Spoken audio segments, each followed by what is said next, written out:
देखो सम नंबर हम 20 कर रहे हैं, प्रॉब्लम नंबर 20 ये आपका आया हुआ है कौन सी ईयर पेपर में, 2013 में आया हुआ है। लास्ट क्लास हम लोग 2012 का सम्स किए थे, आज 2013 और 14 को कंप्लीट करने का कोशिश करेंगे। फिर एक क्लास में 15 16 और एक क्लास में 17 18 19। तो देखो H limited purchase 13,500 shares of H limited on 1 जुलाई 2019। 1 जुलाई 2019 को एच लिमिटेड 13,500 शेयर खरीदा एट अ कॉस्ट ऑफ 2,10,000, मतलब इन्वेस्टमेंट वैल्यू है 2,10,000। Following are the balance sheet of the two companies given. आपको एक बैलेंस शीट दिया है, शेयर कैपिटल दिया है दोनों कंपनी का 3,60,000 1,80,000। एक सेकेंड होल्ड करो। तो आप लोगों को बैलेंस शीट दिया हुआ है जिसमें दोनों कंपनी का शेयर कैपिटल दिया हुआ है। तो देखो एस लिमिटेड का मतलब सब्सिडियरी का टोटल शेयर कैपिटल कितना है, 1,80,000। एक शेयर का दाम 10 रुपया, यानी नंबर ऑफ शेयर कितना हुआ 18,000। 18,000 जिसमें से 13,500 शेयर तुम्हारे पास है, यानी तुम्हारा होल्डिंग कितना है, परसेंटेज कितना है होल्डिंग का, 13,500 डिवाइडेड बाई 18,000 इंटू 100। 75% तुम्हारा होल्डिंग है, 75% तुम्हारा होल्डिंग है और 25% माइनॉरिटी है। ठीक है, तो पहला हम लोग चीज कैलकुलेट कर लिया, होल्डिंग कितना परसेंटेज है मेरा। उसके बाद हमको जनरल रिजर्व दिया, दोनों कंपनी का बैलेंस इन पीएल अकाउंट दिया है, क्लोजिंग बैलेंस शीट का पीएल दे दिया, दोनों का ट्रेड पेएबल दिया है, दोनों का क्रेडिटर दिया है, क्रेडिटर खाली एक का ही है, दोनों का क्रेडिटर है सॉरी, बिल्स पेएबल खाली एक का ही है। एसेट्स में हमको fix asset, land plant and machinery. Investment देखो एक तरीके से हम यानी होल्डिंग कंपनी सब्सिडियरी कंपनी में कितना रुपया इन्वेस्ट करके रखे हैं, 2,30,000। मेरा टोटल इन्वेस्टमेंट कितना दिखाई दे रहा है, 2,30,000। हम इन्वेस्ट किए हैं तुम्हारे अंदर 2,10,000, फिगर दिखाई दे रहा है 2,30,000। इसका मतलब क्या हुआ, ऊपर दिया है क्वेश्चन में कि होल्डिंग सब्सिडियरी में इन्वेस्टमेंट किया है 2,10,000 का, नीचे दिया है होल्डिंग का इन्वेस्टमेंट है 2,30,000। इसका मतलब 20,000 सब्सिडी का है। नहीं, 20,000 कोई बाहर ऐसे इन्वेस्टमेंट है भाई। अच्छा तुम्हारे अच्छा। बुक में तुम्हारे बुक्स में सब्सिडियरी का इन्वेस्टमेंट कैसे दिखाएगा। हाँ हाँ हाँ, नहीं नहीं। तुम्हारा टोटल इन्वेस्टमेंट है होल्डिंग कंपनी 2,30,000 है, जिसमें से 2,10,000 तो तुम सब्सिडियरी में लगा के रखा है, 20,000 तुम्हारा अदर इन्वेस्टमेंट है। अदर इन्वेस्टमेंट है। तो यहाँ पे दो इंपॉर्टेंट बात हम लोगों को सीखने का है, जब कंसोलिडेटेड बैलेंस शीट बनाएंगे शेयर कैपिटल में सिर्फ 3,60,000 लिखेंगे। कंसोलिडेटेड बैलेंस शीट में होल्डिंग कंपनी का शेयर कैपिटल आएगा केवल, सब्सिडियरी का शेयर कैपिटल नहीं लिखेंगे। और दूसरा बात, होल्डिंग कंपनी का इन्वेस्टमेंट जो सब्सिडियरी में है वो नहीं आएगा ऐड करते वक्त। यानी जब तुम टोटल इन्वेस्टमेंट लिखोगे कंसोलिडेटेड बैलेंस शीट में तो 52,000 सब्सिडियरी का प्लस 20,000 होल्डिंग का, यानी टोटल 72,000 का इन्वेस्टमेंट तुम्हारे कंसोलिडेटेड बैलेंस शीट में आना चाहिए। आई रिपीट, जो इन्वेस्टमेंट सब्सिडियरी कंपनी में होल्डिंग करके रखा है वो कंसोलिडेटेड बैलेंस शीट में नहीं आएगा, और कंसोलिडेटेड बैलेंस शीट में सब्सिडियरी का शेयर कैपिटल को ऐड करके नहीं लिखेंगे। तो शेयर कैपिटल लिखते वक्त 3,60,000 लिखेंगे जो कि सिर्फ होल्डिंग का है, और इन्वेस्टमेंट का फिगर लिखते वक्त कंसोलिडेटेड बैलेंस शीट में 52,000 सब्सिडियरी का प्लस 20। हम क्या दिखाए थे, सब आइटम जोड़ जोड़ के लिखते जाएंगे, सारा बैलेंस शीट को ऐड करके लिखते जाएंगे, तो 52 प्लस 20 ऐड करके लिखेंगे। क्लियर आई थिंक ये बात सबको, कोई डाउट हो तो बोल दो, नहीं तो हम आगे बढ़ रहे हैं। चलो ठीक है, तो अब देखो करंट, अच्छा नीचे करंट एसेट भी दिया है, दोनों का स्टॉक, दोनों का डेटर, दोनों का कैश एंड कैश इक्विवेलेंट। अब आपको कुछ एडिशनल इंफॉर्मेशन दी है। S limited head on 1/4/2009 18,000 general reserve and 36,000 credit balance in PL. Subsidiary के बुक्स में जनरल रिजर्व ओपनिंग में 18,000 था, क्लोजिंग में कितना है, सब्सिडियरी बुक में जनरल रिजर्व क्लोजिंग में 30,000 है, यानी ड्यूरिंग द ईयर उसका 12,000 से रिजर्व बढ़ा है। वैसे ही सब्सिडियरी के बुक्स में प्रॉफिट है 36,000 ओपनिंग में, क्लोजिंग में कितना है 78,000, यानी 46, 56, 66, 76, 42,000 का प्रॉफिट बढ़ा है। आपको जो नीचे एडजस्टमेंट में दोनों देगा रिजर्व पीएल, वो ओपनिंग है और ये क्लोजिंग है, यानी ड्यूरिंग द ईयर कितना बढ़ा वो आपको पता चल जाएगा। चलो नेक्स्ट एडजस्टमेंट क्या दिया है। इन सितंबर 2019 S limited paid a dividend for the year 18-19। Subsidiary book 1 सितंबर 2019 में 18-19 के लिए डिविडेंड दे रहे हैं। सितंबर 2019 में 18-19 के लिए, यानी उस पीरियड के लिए जब तुम होल्डिंग नहीं थे। एच लिमिटेड रिसीव 15,000, उसमें से 15,000 एच लिमिटेड को मिला, जो कि वो अपने and credited the same to investment account. क्या एच लिमिटेड सही काम किया है अपने बुक्स में या एरर है? एस लिमिटेड यानी सब्सिडियरी डिविडेंड बांटा सितंबर महीना में उस पीरियड के लिए जब तुम होल्डिंग नहीं था। होल्डिंग कंपनी अपने बुक्स में इन्वेस्टमेंट अकाउंट में उसको क्रेडिट कर दिया। 15,000 होल्डिंग कंपनी को डिविडेंड मिला, होल्डिंग कंपनी इन्वेस्टमेंट अकाउंट में उसको क्रेडिट कर दिया। क्या वो ठीक किया है या नहीं? नहीं सर। सर नहीं, प्रॉफिट होगा वो तो उसका कंपनी का, इन्वेस्टमेंट कैसे हुआ? वो इन्वेस्टमेंट आप इन्वेस्टमेंट कर सकता है। बाबू इन्वेस्टमेंट ही तो क्रेडिट होगा। इन्वेस्टमेंट क्रेडिट करना मतलब इन्वेस्टमेंट को कम करना। हाँ उस पीरियड का डिविडेंड जब तुम होल्डिंग ही नहीं था, वो तुम्हारा प्रॉफिट कैसे हो सकता है आयुष? हाँ सर। हाँ, तो लेकिन वो सर हम उसका तो सर हम होल्डिंग नहीं था, लेकिन हमको पैसा मिला तो मेरे लिए तो प्रॉफिट हुआ ना सर। नहीं तब का आयुष, भूल रहे हो तुम लास्ट क्लास का बात और उसके भी लास्ट क्लास का बात। तुमको जिस पीरियड का डिविडेंड मिला है उस पीरियड में तुम होल्डिंग थे क्या मेरे? नहीं सर। नहीं, तो वो तुम्हारा फोकट का पैसा हुआ ना। हाँ सर। तो फोकट का पैसा तो इन्वेस्टमेंट को ही कम करता है। तुम गुडविल कैलकुलेट करते वक्त इन्वेस्टमेंट में माइनस करते हो उसको। हाँ सर। हाँ हर हाँ, सब में बिल्कुल। तुमको देता है कि वो पीएल में डाल दिया गलती से, तो तुम क्या करते हो उसके प्रॉफिट में ऐड बैक करते हो, अब माइनस करते हो प्रॉफिट से, और गुडविल कैलकुलेट करते समय इन्वेस्टमेंट से भी माइनस करते हो। हाँ नॉर्मली तुम ये करते हो। नॉर्मली सब में बोलता है गलती किया है होल्डिंग कंपनी, वो पीएल में डाल दिया गलती से। जिस पीरियड का प्रॉफिट पे तुम्हारा हक नहीं है वो तुम्हारा कैपिटल रिजर्व कहलाएगा, वो हाँ तुम्हारा सर। प्रॉफिट नहीं कहला सकता, हाँ सर। हाँ है ना आयुष? लास्ट 2 हाँ क्लास में सर। तो हर सब में क्या कहता है ना आयुष, तुमको ये लोग इस सब में तुम्हारे साथ ब्लफ खेल गया है लोग। हर सब में तुमको ये बोलता है कि वो पीएल में डाल दिया। देखो हम दिखाते हाँ हैं लास्ट सर। सेम का language.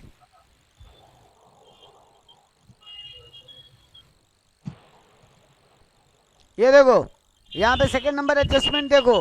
A dividend of 15% was paid by S limited in the October for year 18-19 which was credited to PL account of H limited, जो कि हाँ एच सर। लिमिटेड अपने पीएल अकाउंट में गलती से credit कर दिया। तो तुम ट्रीटमेंट क्या करते थे ये देखो, तुम पहले उसके पीएल से माइनस करते थे। एक ट्रीटमेंट उसके पीएल से माइनस करना, ये रहा, ये रहा। एक ट्रीटमेंट करो, देखो less share in the dividends. 8 number adjustment देखो पीएल हाँ सर। कैलकुलेशन का है, पीएल से माइनस किए। और दूसरा काम तुम देखो ऊपर गुडविल कैलकुलेशन में भी तुम लेस डिविडेंड किए, हाँ सर। क्योंकि तुम्हारा जो पैसा तुमको फ्री में मिला वो तुम्हारा इन्वेस्टमेंट को कम कर देगा। हाँ सर। आयुष, हम तुम्हारे बिजनेस में 2,10,000 रुपया लगाए, हाँ सर। तुम फोकट में हमको 20,000 घुस दे दिए पहले से ही, तो हम क्या बोलेंगे? अब तुम्हारे बिजनेस में मेरा 1,90,000 ही लगा हुआ है। हाँ सर। तुम बेवकूफ थोड़ी ना हमको 20,000 दे भी दोगे और बोलोगे अभी भी 2,10,000 ही इन्वेस्टमेंट है। नहीं सर। Yes exactly. तो यहाँ पर सिंपल रूल है कि हम लोगों को अगर सब्सिडियरी होल्डिंग कंपनी अगर गलती से पीएल में डाला है अपने, अगर होल्डिंग कंपनी गलती से पीएल में डाला है, हम लोग उसके पीएल को कम करेंगे और गुडविल कैलकुलेशन में उसका इन्वेस्टमेंट भी कम कर देंगे।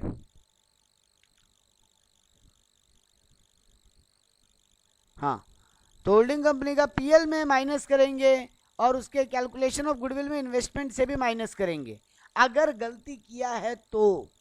यहाँ बाबू वो गलती नहीं किया है, उसको इन्वेस्टमेंट ही कम करना चाहिए था, वो इन्वेस्टमेंट ही कम किया है, मतलब तुमको कोई भी एरर इसमें मिला ही नहीं।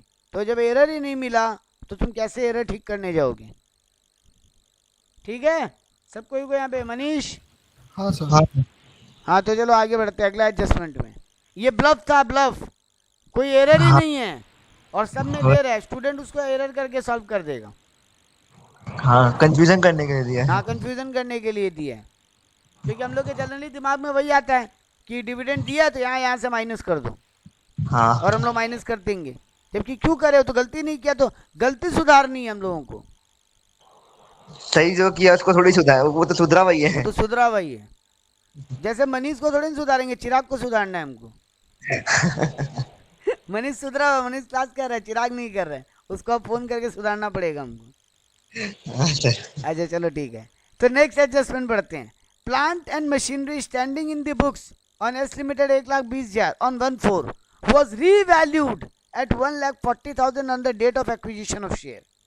ओपनिंग वैल्यू जो प्लांट एंड मशीनरी का सब्सिडरी के बुक्स में 1,20,000 था, जिस दिन हम तुम्हारा शेयर एक्वायर किए उस दिन उसको मार्केट में रीवैल्यू किए तो 1,40,000 वैल्यू निकला, मतलब 20,000 से प्रॉफिट बढ़ रहा है। तो वो जो कॉस्ट ऑफ कंट्रोल बनाएंगे, जिसको एनालिसिस ऑफ प्रॉफिट भी बोलते हैं, वो बनाएंगे जब, तो वहाँ पर 20,000 को ऐड करेंगे, क्योंकि रिवैल्यूएशन से प्रॉफिट आ रहे हैं, एसेट का वैल्यू बढ़ा है, मतलब प्रॉफिट बढ़ा है सब्सिडियरी के बुक्स का, तो सब्सिडियरी के बुक्स में प्री पीएल को इंक्रीज कर देंगे। इसके अलावा एक और एडजस्टमेंट क्या दिया है, दो एडजस्टमेंट और है। Stock of S limited includes 9,600 purchase from H limited, of which H limited made a profit of 20% on cost. S limited का स्टॉक में 9,600 रुपया एच लिमिटेड का आया हुआ है, और H limited 20% on cost, 20% on cost add करके भेजा है। सब्सिडियरी के बुक्स में जो 9,600 स्टॉक है उसमें ऑलरेडी प्रॉफिट इंक्लूडेड है कि नॉट इंक्लूडेड है? सब्सिडियरी के बुक्स में जो होल्डिंग से स्टॉक आया हुआ है उसमें ऑलरेडी प्रॉफिट इंक्लूडेड है कि नॉट इंक्लूडेड है? इंक्लूडेड है सर। इंक्लूडेड है, और यहाँ बोला 20% ऑन कॉस्ट निकालने, वो सीपी को 1/4 ऑन कॉस्ट, तो 1/4 ऑन कॉस्ट, तो 1/5 on CP, sorry 1/5 on cost, तो 1/6 ऑन सीपी, तो सीपी नहीं उल्टा बोलिए, 20% ऑन कॉस्ट है, यानी 1/5 ऑन कॉस्ट, हमको एसपी पे जाना है, तो 1/6 ऑन एसपी। हाँ, तो 9,600 का 1/6 निकालो, उतना तुम्हारा प्रॉफिट है जो कि स्टॉक में घुसा हुआ है। 1,600। तो पहले तो स्टॉक से माइनस करोगे दोनों का स्टॉक, जब कंसोलिडेटेड बैलेंस शीट बनाएंगे हम लोग देखेंगे, दोनों का स्टॉक को ऐड करेंगे, उसमें से 1,600 माइनस कर देंगे। और ये प्रॉफिट किसके बुक्स में घुसा हुआ है? एच लिमिटेड के बुक्स में, तो एच लिमिटेड का जब पीएल होगा वहाँ से ये 1,600 माइनस कर देंगे। जहाँ जहाँ एरर घुसा हुआ है, डबल ट्रीटमेंट होगा हर एडजस्टमेंट का, ये हम लोग 11 के अकाउंट से सीखते हुए आए हैं, तो इसका भी डबल ट्रीटमेंट होगा। एक एच लिमिटेड के स्टॉक में घुसा हुआ है तो वहाँ से माइनस करेंगे, दो एच लिमिटेड के प्रॉफिट में घुसा हुआ है तो वहाँ से भी माइनस करेंगे, ठीक है? हाँ तो सर। चलो लास्ट एडजस्टमेंट क्या दिया है? H limited and H limited both है propose dividend of 7.5% and 10% respectively.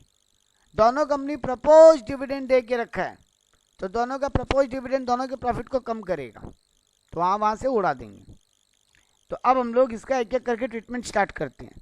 पहला काम हम लोग परसेंटेज निकाले, किसका किसमें कितना होल्डिंग। तो देखो number of equity share 13,500 H limited का होल्ड किया हुआ है, total number of equity share H limited का 18,000 है, तो 13,500 डिवाइडेड बाय 18,000, ये लोग फ्रैक्शन में रखता है 3/4 1/4, तुम लोग चाहो तो परसेंटेज में भी लिख सकते हो, तो 3/4 मतलब 75%, तुम लोग 13,500 बाई 18,000 इंटू 100 कर लो, यानी 75%, और 75% अगर होल्डिंग का है तो बाकी इंटरेस्ट माइनॉरिटी शेयर होल्डर्स का हुआ 25%। ये लोग एसेट, देखो प्लांट एंड मशीनरी का क्या बोल रहे हैं ये लोग, ओरिजिनल वैल्यू कितना है? 1,20,000 प्लांट एंड मशीनरी का, रीवैल्यू करके कितना हुआ? नहीं डेप्रिसिएशन बोला है ना, एक मिनट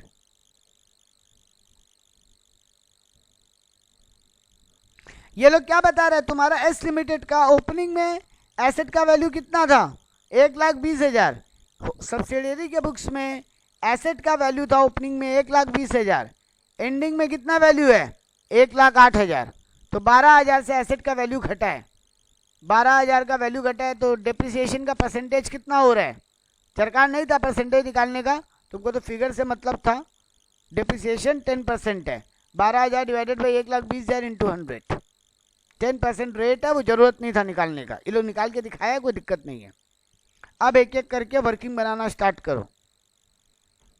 सबसे पहले हम लोग बनाएंगे ये लोग, अच्छा रीवैल्यू कितना हुआ एसेट का वैल्यू वो निकालना पड़ेगा। 1,20,000 का एसेट था, 3 महीना यूज करने के बाद, 3 महीना यूज करने के बाद रीवैल्यू हुआ है, तो 3 महीना यूज करने के बाद उसका वैल्यू कितना है, मतलब 1,17,000। रेट इसीलिए काम आएगा, रेट इसीलिए निकाला ये लोग। मेरा बुक वैल्यू है ओपनिंग में 1,20,000 है, हम तुम्हारा होल्डिंग कब बने हैं,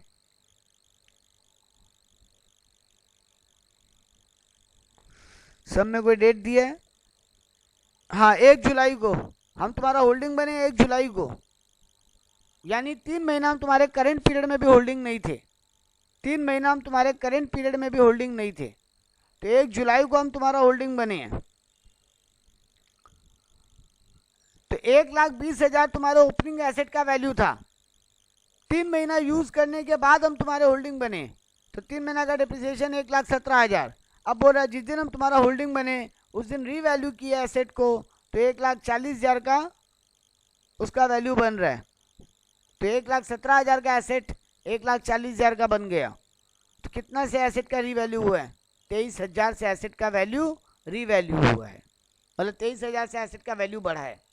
तो सब्सिडियरी के बुक्स में 23,000 का प्रॉफिट ऑन रिवैल्यूएशन ऐड करेंगे।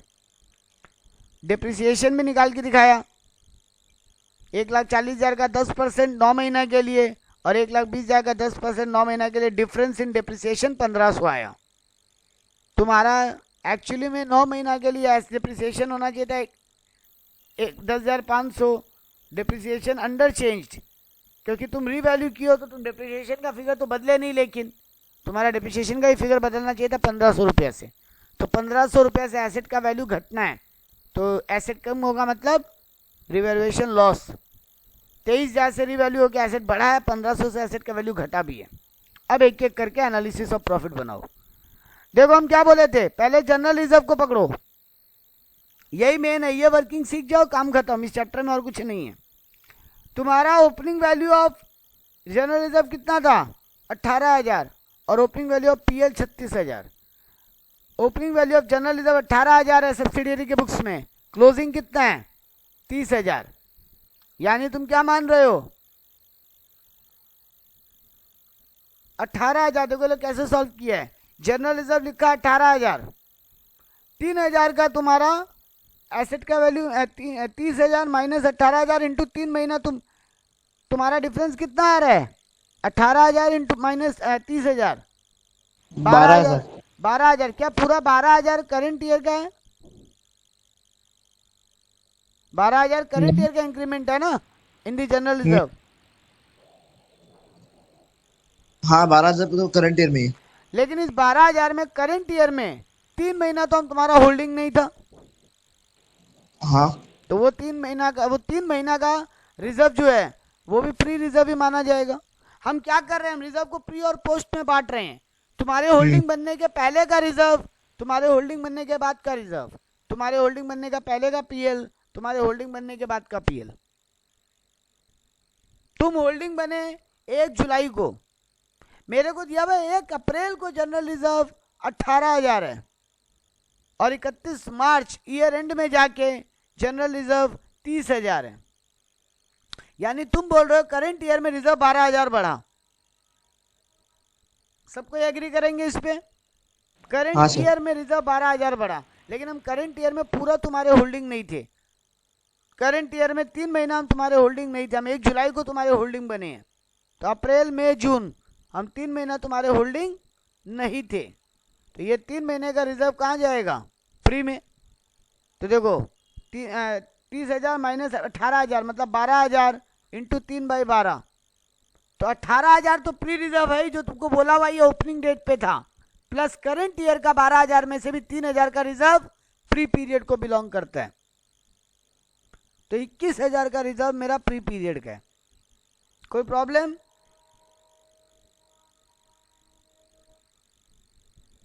कोई प्रॉब्लम नहीं है? नहीं सर। ठीक है। अब देखो नेक्स्ट क्या है, अब पीएल को पकड़ो, pre PL, pre reserve pre PL पकड़ के हमको एक साथ लिख देना है, और पोस्ट रिजर्व पोस्ट पीएल अलग अलग लिखना है। तो प्री पीएल पकड़ो। अब तुम्हारा ओपनिंग पीएल कितना दिया हुआ है? 36,000 ओपनिंग पीएल दिया हुआ है, 36,000। तो देखो क्या किए, 36,000 लिखे पहले। तुम कितना डिविडेंड दे रहे हो, प्रपोज डिविडेंड 15,000 तुम होल्डिंग कंपनी को डिविडेंड दियो। होल्डिंग कंपनी का होल्डिंग कितना है, 75%। 15,000 देते हो उनको जिनका 75% होल्डिंग है, तो 100% डिविडेंड तुम कितना दिए होगे, 20,000। तुम टोटल 20,000 का डिविडेंड दियो एज अ सब्सिडियरी, वो भी उस पीरियड का जब तुम होल्डिंग यानी प्री पीरियड में से प्रॉफिट में से दियो, क्योंकि ये पिछला साल का डिविडेंड है। तुम टोटल डिविडेंड बांटे हो, देखो क्या लिखा है यहाँ पे, तुम टोटल डिविडेंड बांटे हो, बताया नहीं है कितना बांटे हो, तुमको ये बता दिया तुम 15,000 होल्डिंग को दियो। 15,000 तुम उनको दे रहे हो जिनका 75% शेयर होल्डिंग है, तो टोटल कितना बांटे होगी, 15,000 डिवाइडेड बाई 75 इंटू 100, तुम 20,000 का डिविडेंड बांटे हो। तो देखो 36,000 में से 20,000 तो वो हट गया, 36,000 में से 20,000 हट गया तुम्हारा, यानी कितना प्रॉफिट बचा प्री पीरियड का, 16,000। 16,000 तुम्हारा प्री पीरियड का प्रॉफिट है, और ईयर एंडिंग में जाके तुम्हारा कितना पीएल दिखाई दे रहा है, ईयर एंडिंग में जाके 78,000, यानी करंट ईयर में कितना प्रॉफिट बढ़ा, करंट ईयर में कितना प्रॉफिट बढ़ा, 16,000 तुम्हारा प्री पीएल का प्रॉफिट है, 16,000 तुम्हारा प्री पीएल का प्रॉफिट है। ड्यूरिंग द ईयर तुम बोल रहे हो 78,000 ईयर एंड में जाके दिखा रहा है, यानी 62,000 का प्रॉफिट तुम्हारा इस साल बढ़ा। 62 में से 3 महीना तो तुम्हारे होल्डिंग थे ही नहीं, तो इंटू 3 डिवाइडेड बाई 12, यानी 15,500 भी पिछले मेरे ज्वाइन करने के पहले का प्रॉफिट। करंट ईयर के प्रॉफिट में से भी 3 महीने का प्रॉफिट जैसे रिजर्व में किए वैसे यहाँ पर, तो मेरा 36,000 बता रहा था ओपनिंग में प्रॉफिट है, उसमें से 20,000 तो हम डिविडेंड ही बांट दिया, 16,000 बचा, 16 से 78 हो गया प्रॉफिट, यानी 62,000 का प्रॉफिट बढ़ा है। उस 62 का प्रॉफिट में से भी 3 महीना उस पीरियड का जब हम होल्डिंग नहीं थे तो उसको निकाले और प्री में ही जोड़ दिए, तो मेरा प्री पीएल आ रहा है 31,500, प्री रिजर्व है 21,000, प्री पीएल है 31,500, और ये रिवैल्यूएशन भी मेरे ज्वाइन करने के पहले का है, तो वो भी प्री में ही जोड़ दिए, 23,000 का रिवैल्यूएशन प्रॉफिट। तो कुल मिला के 75,500 प्रॉफिट प्री पीरियड का है, 75,500 रिजर्व पीएल मिला के प्री पीरियड का है। ये सबको क्लियर है, 75,500 रिजर्व पीएल मिला के प्री पीरियड का है। कोई डाउट है इस पर? कोई डाउट नहीं। अब इसको क्या करेंगे, 75 और 25 में बांट देंगे, माइनॉरिटी और होल्डिंग के बीच में। 75,500 मेरे उस पीरियड का प्रॉफिट है जब हम होल्डिंग नहीं था, उस पीरियड का रिजर्व पीएल है, उन दोनों को बांट दिए, फिर 75% और 25%, तो होल्डिंग को मिला 56,625 और होल्डिंग को मिला 18,875, सॉरी माइनॉरिटी को मिला 18,875, होल्डिंग को मिला 56,625। ये 56,625 कहाँ जाएगा, मेरे इन्वेस्टमेंट को कम करेगा गुडविल कैलकुलेशन में। ये 56,625 मेरे इन्वेस्टमेंट को कम करेगा, क्यों, क्योंकि ये मेरे उस पीरियड का हमको हिस्सा मिला जब हम थे ही नहीं। ये 56,625 हमको मिला एज अ होल्डिंग कंपनी उस पीरियड के लिए जब हम था ही नहीं कंपनी में, कोई मेरा पावर ही नहीं था, तो ये मेरे फोकट का पैसा हुआ। फोकट का पैसा मेरे इन्वेस्टमेंट को कम करता है, तो हम 56,625 को गुडविल कैलकुलेट करते समय माइनस कर देंगे। अब बस सिंपल है, post PL, post PL, post general reserve पहले, तो पोस्ट जनरल रिजर्व कितना निकला था, टोटल जनरल रिजर्व कितना है ईयर एंड में, 12,000 बढ़ा था, 12 में से 3 तो तुम प्री में डाल ही दिए, बचा कितना 9। जनरल रिजर्व में डिफरेंस आ रहा था 12,000, 3,000 तो 3 महीना का तुम प्री बोल के डाल चुके हो, तो बचा 9,000, उसको बांट दिए होल्डिंग सब्सिडियरी में। वैसे तुम्हारा प्रॉफिट 46,500, 78,000 में से 16,000 गया, तुम्हारा 62,000 का प्रॉफिट बढ़ा ड्यूरिंग द ईयर, उसमें से 3 महीना का तुम वहाँ डाल चुके हो, मतलब 9 महीना का पोस्ट है, तो 46,500 लेस उसमें डिप्रिसिएशन, इस ईयर में डिप्रिसिएशन हुआ है, रिवैल्यूएशन लास्ट ईयर हुआ है, लेकिन डिप्रिसिएशन तो करंट ईयर में हुआ है। 1500 से डिप्रिसिएशन तुम कम दिखाए, 1500 से डिप्रिसिएशन तुम कम दिखाए, तो अब वो दिखाओ, माइनस करो, तो तुम्हारा करंट ईयर का पीएल बचा 45,000, उसको भी तुम होल्डिंग और सब्सिडियरी में बांट दी, होल्डिंग और माइनॉरिटी में बांट दी। तो इस तरीके से मेरा बंटवारा हो गया। अब एक एक करके 2 वर्किंग और बनाना है, बस फिर तो खाली सब जोड़ जोड़ के लिखना है। पहले बनाओ गुडविल कैलकुलेशन। तुम्हारा इन्वेस्टमेंट किया हुआ है 2,10,000, एज अ होल्डिंग कंपनी तुम सब्सिडियरी में इन्वेस्ट किए हो 2,10,000, तुमको डिविडेंड मिला 15,000 फोकट का। तुमको एक मिनट, ये लोग डिविडेंड क्यों माइनस किया? डिविडेंड तो वो बोल रहे ऑलरेडी माइनस किया हुआ है, ये लोग गलती की है।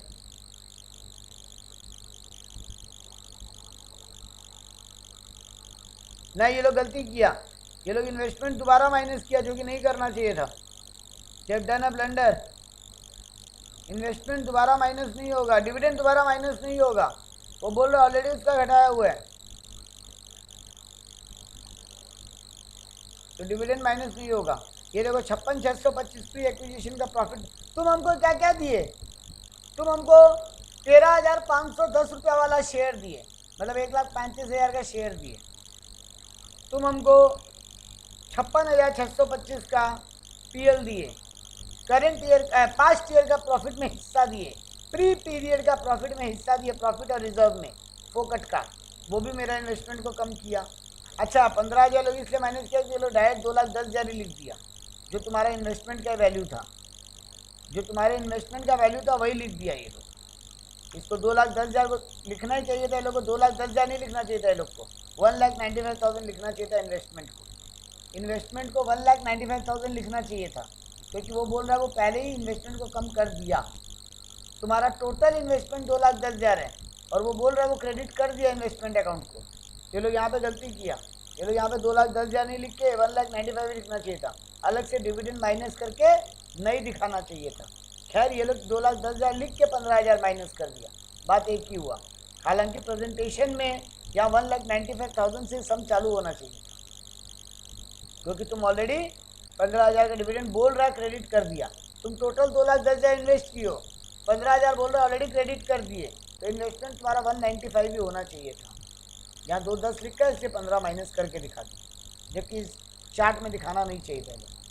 ठीक है, कोई बात नहीं। तो तुम्हारा गुडविल आ रहा है, हम तुम्हारे यहाँ पे होल्डिंग कंपनी तुम्हारे यहाँ 2,10,000 रुपया लगाया, तुम बदले में 1,35,000 का शेयर, 56,625 का प्रॉफिट और 15,000 का डिविडेंड दियो, तो अल्टीमेटली तुम 3,375 रुपया एक्स्ट्रा दियो। तो होल्डिंग कंपनी सब्सिडियरी कंपनी को एक्स्ट्रा पैसा दे रहा है, यानी गुडविल। अगर होल्डिंग कंपनी सब्सिडी कंपनी को कम पैसा दे रहा होता तो कैपिटल रिजर्व होता, यहाँ गुडविल हो गया। नेक्स्ट आ जाओ, अनरियलाइज प्रॉफिट में निकाला हिस्सा, वो वर्किंग तुम लोग पहले ही कर लिए थे। 9,600 इंटू 1/6, 1,600 का प्रॉफिट घुसा हुआ है, 1,600 का प्रॉफिट घुसा हुआ है। देखो इसका ट्रीटमेंट कैसे दिखाएगा। ये लोग कंसोलिडेटेड पीएल बनाया, consolidated PL in the books of holding.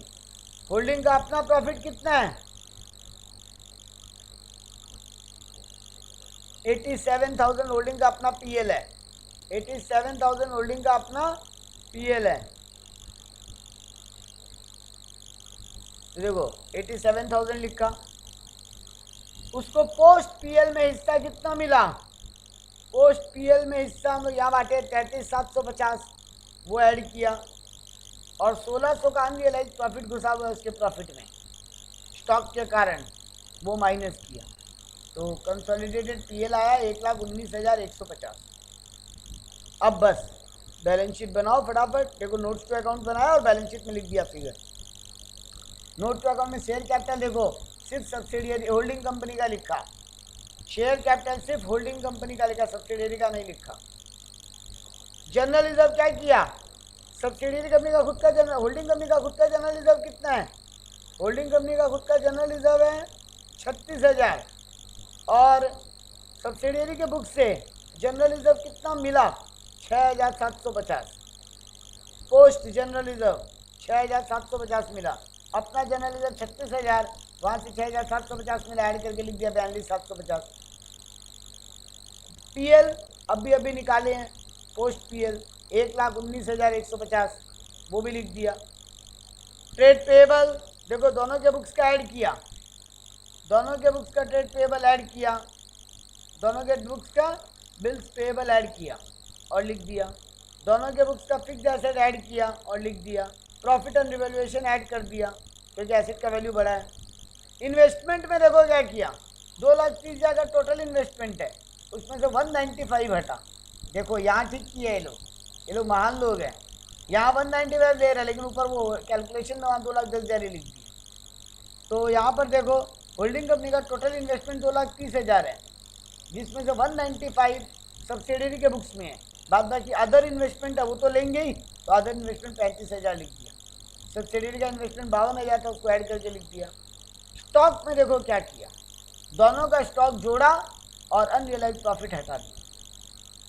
वैसे दोनों का डेटर जोड़ा, दोनों का कैश एट बैंक जोड़ा, और दोनों का प्रपोज डिविडेंड को कंटिंजेंट लायबिलिटी बोल के लिखेंगे। प्रपोज्ड है, अभी तक दिए नहीं है। प्रपोज डिविडेंड कंटिंजेंट लायबिलिटी माना जाता है जब हम लोग कंसोलिडेटेड बुक्स बनाते हैं। आप लोग बोलोगे सर प्रपोज डिविडेंड हम लोग नॉर्मल करेंट लायबिलिटी में दिखाते थे। बिल्कुल सही बात है, नॉर्मल प्रपोज डिविडेंड आप लोग करेंट लायबिलिटी में दिखाते थे, लेकिन जब कंसोलिडेटेड बनेगा या श्योर नहीं है अभी, तो आप उसको अलग से कंटिंजेंट लायबिलिटी में दिखाओ। देखो कैसे दिखाएंगे। तो अब देखो तो क्या किया, शेयर कैपिटल 3,60,000 ही लिखा, रिजर्व एंड सरप्लस पूरा जोड़ के एक साथ लिख दिया। माइनॉरिटी इंटरेस्ट देखो अलग से दिखाया 77,375। माइनॉरिटी को जो देना था सब जोड़ लिया। ये देखो माइनॉरिटी को प्री पीएल में हिस्सा देना था 18,875। माइनॉरिटी को पोस्ट पीएल में हिस्सा देना था 11,250। माइनॉरिटी को पोस्ट रिजर्व में हिस्सा देना था 2,250 और माइनॉरिटी को शेयर कैपिटल में हिस्सा देना था 45,000। माइनॉरिटी को 4 चीज़ देना था, प्री पीएल प्री रिजर्व में हिस्सा, माइनॉरिटी को पोस्ट रिजर्व में हिस्सा, माइनॉरिटी को पोस्ट पीएल में हिस्सा और माइनॉरिटी को उसका शेयर कैपिटल। तो माइनॉरिटी को टोटल 77,375 रुपया देना है। तो जब कंसोलिडेटेड बैलेंस शीट बनाए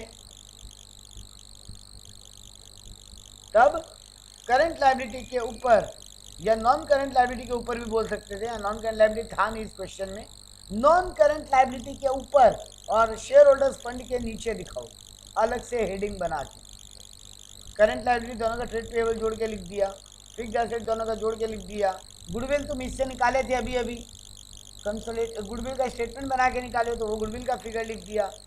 नॉन करेंट इन्वेस्टमेंट लिख दिया, इन्वेंट्री डेटर सब जोड़ के टोटल करके लिख दिया। और ये देखो प्रपोज डिविडेंड का क्या किया, बैलेंस शीट खत्म होने के बाद नीचे कंटिंजेंट लायबिलिटी एक हेड बोल के प्रपोज डिविडेंड लिख दिया।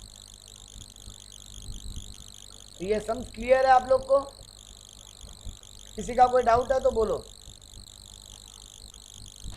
No sir. कोई डाउट नहीं किसी का, सबको क्लियर है? No sir. एग्जाम में आप लोग पहला काम यही करोगे कि कंसोलिडेटेड बैलेंस शीट बनाते वक्त जो आइटम डायरेक्ट है उनको ऐड कर करके लिखते जाओगे। आपका गलती होने का स्कोप सिर्फ 2 ही जगह है, आपके गलती होने का स्कोप सिर्फ 2 ही जगह है। एक एनालिसिस ऑफ प्रॉफिट बनाने में, वो रिजर्व पीएल का बंटवारा एंड ऑल में अगर गलती हो जाता है तो भी कोई प्रॉब्लम नहीं है। आप पहले बाकी आइटम जिसको डायरेक्ट ऐड कर करके लिखना है, शेयर कैपिटल जो अकेला लिखना है, इन्वेस्टमेंट जो होल्डिंग का सब्सिडरी में वो नहीं लिखना है, ये पहले ठीक से लिखना है। बाद एक सम्स और फटाक से रीड करते हैं।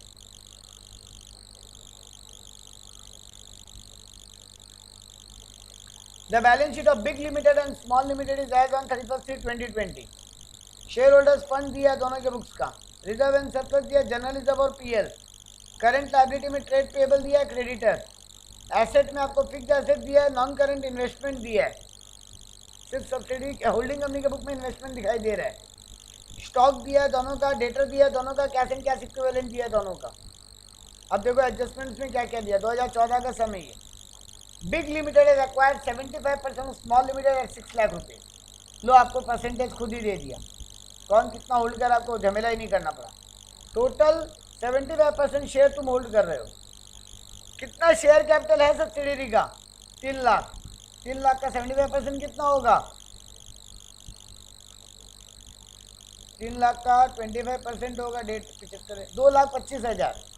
2,25,000 रुपया का शेयर तुम होल्ड कर रहे हो, टोटल 6 लाख इन्वेस्टमेंट करके बैठे हो। देखो सब्सिडी के बुक्स में 6 लाख का जो इन्वेस्टमेंट दिखा रहा है पूरा का पूरा होल्डिंग के लिए ही है।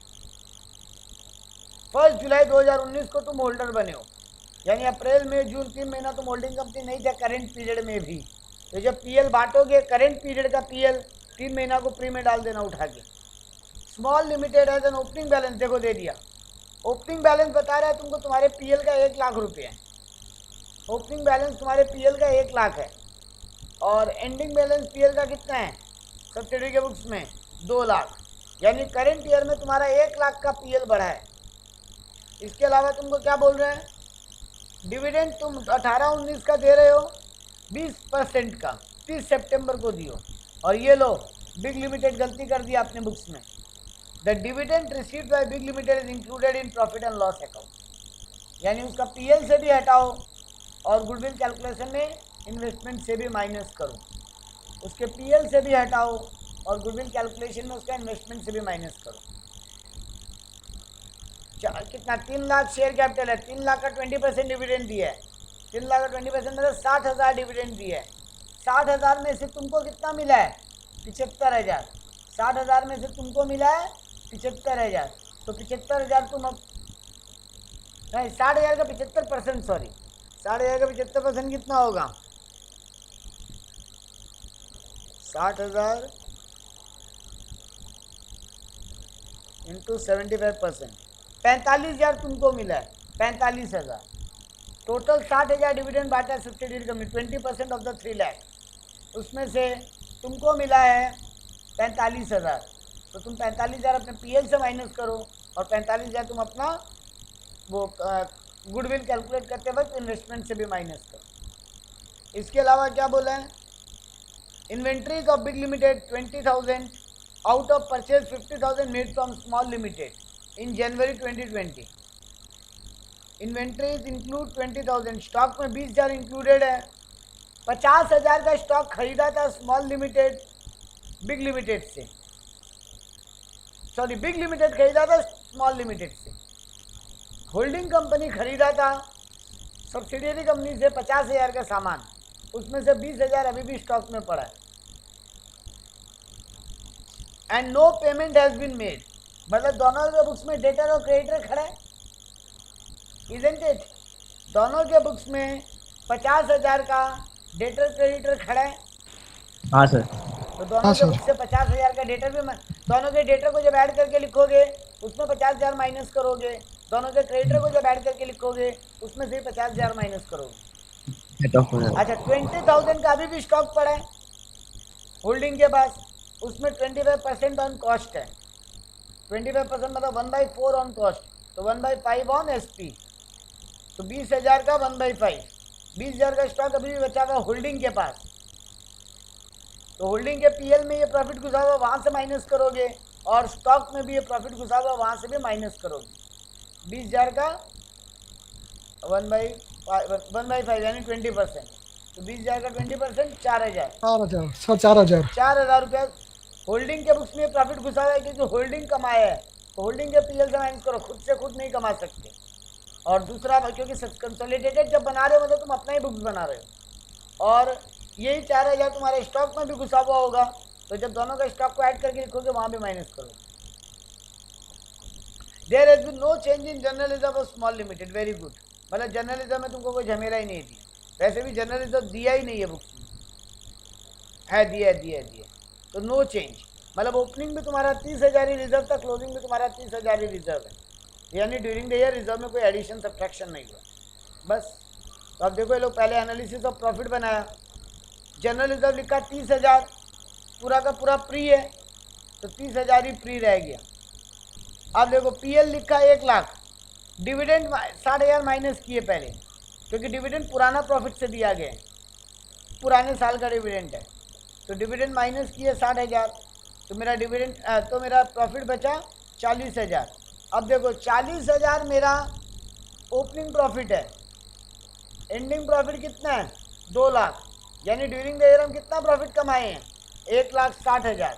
अब 1,60,000 में से 3 महीना का प्रॉफिट मेरा पिछला पीरियड का है, 1,60,000 में से 3 महीना का प्रॉफिट मेरा पिछला पीरियड का है। 1,60,000 इंटू 3/12 किए 40,000 आया। तो यानी मेरे ज्वाइन करने के पहले ओपनिंग में 40,000 का पीएल बचा, प्लस 40,000 ये 3 महीने का पीएल भी ऐड हो गया, तो 80,000 मेरा प्री पीएल हुआ। 80,000 प्री पीएल है, 30,000 का जनरल रिजर्व है, 1,10,000 मेरा पुराना जनरल रिजर्व और पीएल हुआ, दोनों को बात दिए होल्डिंग सब्सिडियरी में। 82,500 होल्डिंग और माइनॉरिटी में, सॉरी 82,500 और 27,500, क्योंकि 75% होल्डिंग मेरा है तो बाकी 25% माइनॉरिटी का। पोस्ट जनरल रिजर्व है ही नहीं, इसलिए देखो नील नील नील लिख दिया। Post PL